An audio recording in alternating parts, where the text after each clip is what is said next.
Selamat berjumpa kembali Ibu, Bapak, Saudara, anggota jemaat dan simpatisan GKI Taman Majapahit Semarang. Salam sejahtera bagi kita semua.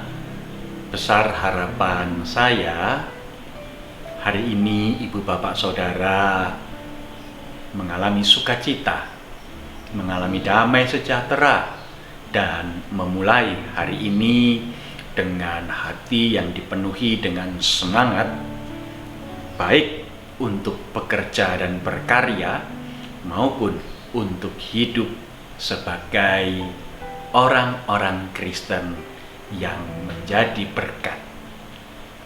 Ibu, Bapak, Saudara yang terkasih dalam Tuhan Yesus Kristus, seringkali orang bertanya kepada kita, orang-orang Kristen, mengapa orang Kristen menyembah tiga Allah?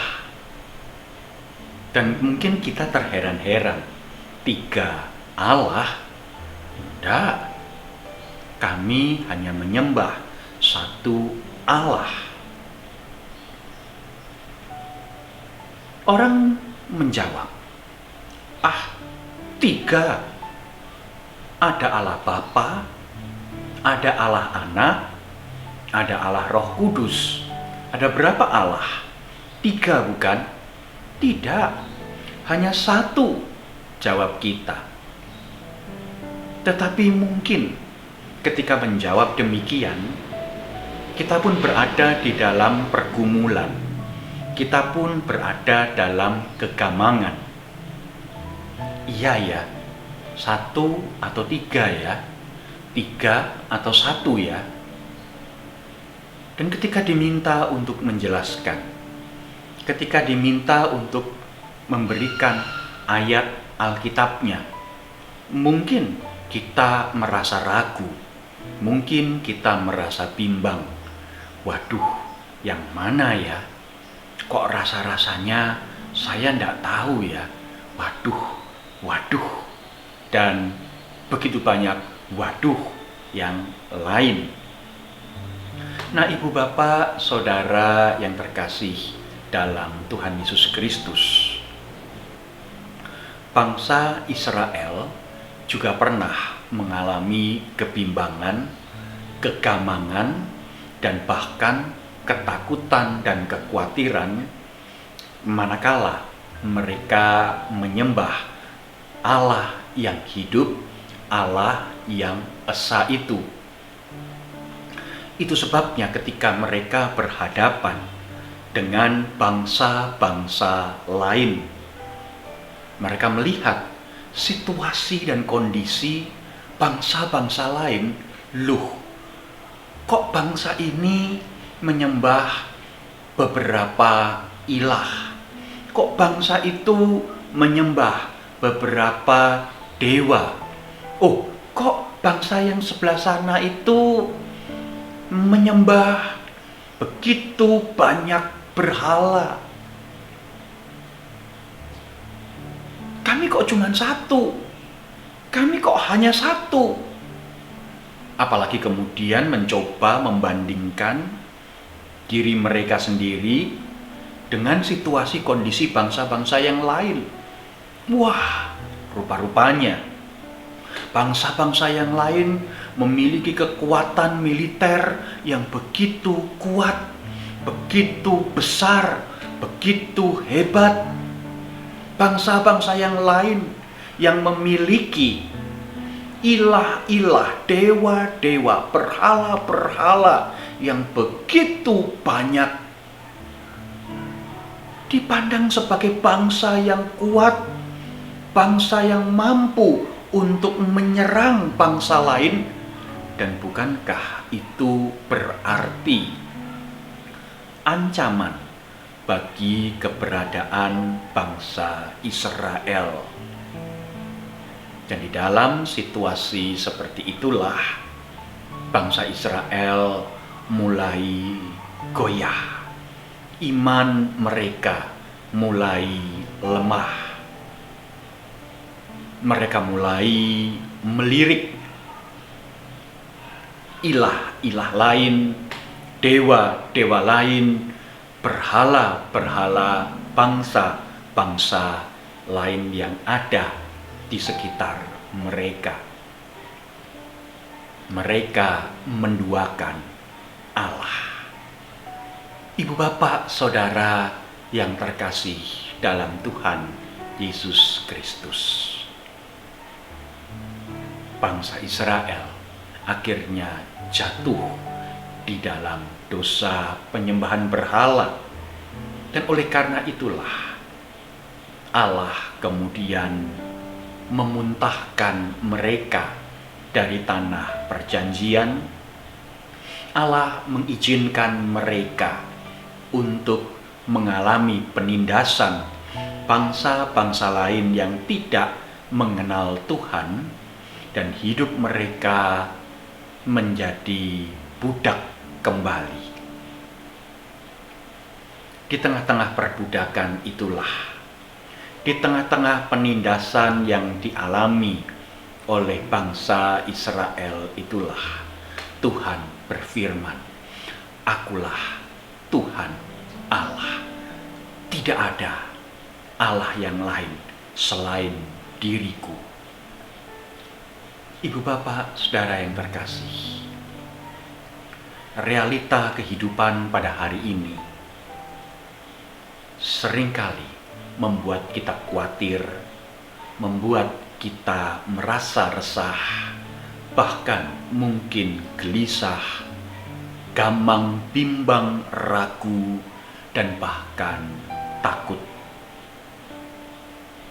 Di tengah-tengah situasi seperti itu, bisa jadi ada suara-suara yang mengatakan, cobalah mencari kuasa yang lain.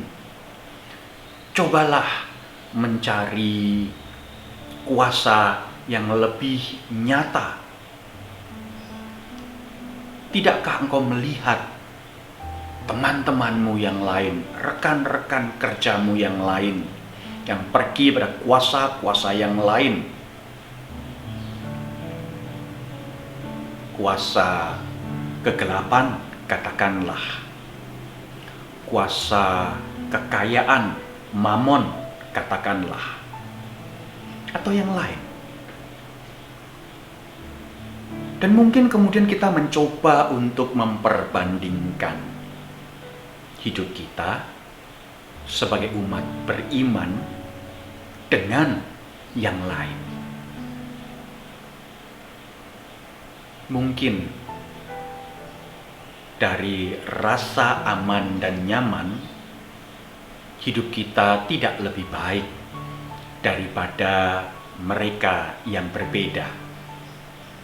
Tetapi ibu bapak saudara yang terkasih, selaku hamba Tuhan Yesus Kristus, saya mau mengingatkan,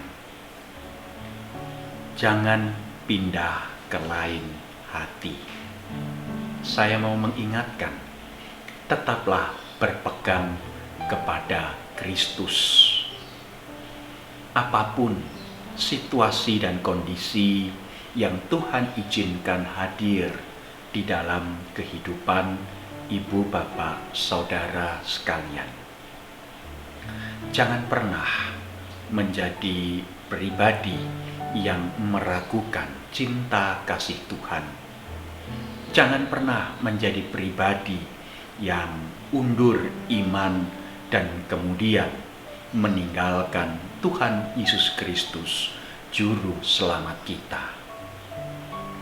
Tetaplah berpegang teguh di dalam rahmat dan segala berkat yang Allah telah nyatakan melalui anaknya yang tunggal, Tuhan kita Yesus Kristus.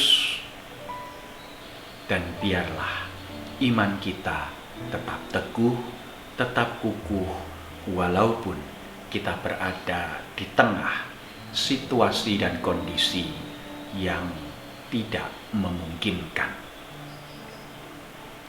Amin. Mari kita berdoa. Bapa Surgawi,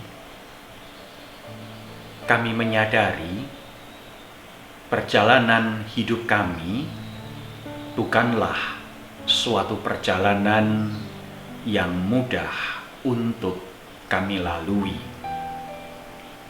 Tetapi kami pun menyadari bahwa tanpa Engkau kami bukanlah apa-apa. Kami bukanlah siapa-siapa. Oleh karena itu, mampukanlah kami untuk tetap percaya, untuk tetap beriman, untuk tetap berharap kepadamu, Engkau Allah yang hidup, sebab kami mengingat firman-Mu yang berkata, tidak ada Allah selain Engkau sendiri. Pimpin, tuntun, dan topanglah kami, mampukan kami untuk tetap melangkah di dalam iman kepadamu. Dalam nama Tuhan Yesus Kristus, Juru Selamat kami yang hidup, Gembala kami yang baik, kami berdoa. Amin. Selamat melanjutkan aktivitas.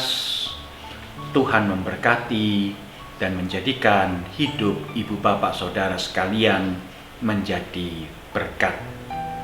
Amin.